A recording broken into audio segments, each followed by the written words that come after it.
Astrid Deira, 14 december 1968, Paramaribo.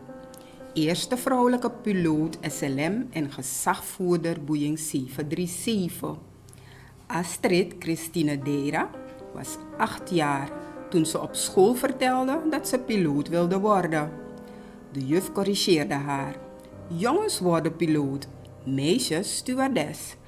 Van haar moeder leerde Astrid echter dat ook meisjes hun droom kunnen waarmaken. Vader Desiree Deira was medewerker van het eerste uur bij de Surinaamse luchtvaartmaatschappij, de SLM. En van 1989 tot 1992 waarnemend directeur.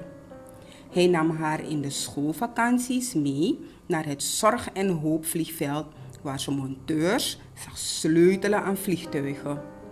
Na haar VWO-diploma koos Deira in 1987 voor een kantoorbaan bij de SLM en studeerde daarnaast informatica. In 1991 volgde ze de pilotenopleiding aan de Thurs Air Flight Academy in Miami. In 1993 maakte ze haar eerste vlucht op een Twin Otter naar het binnenland.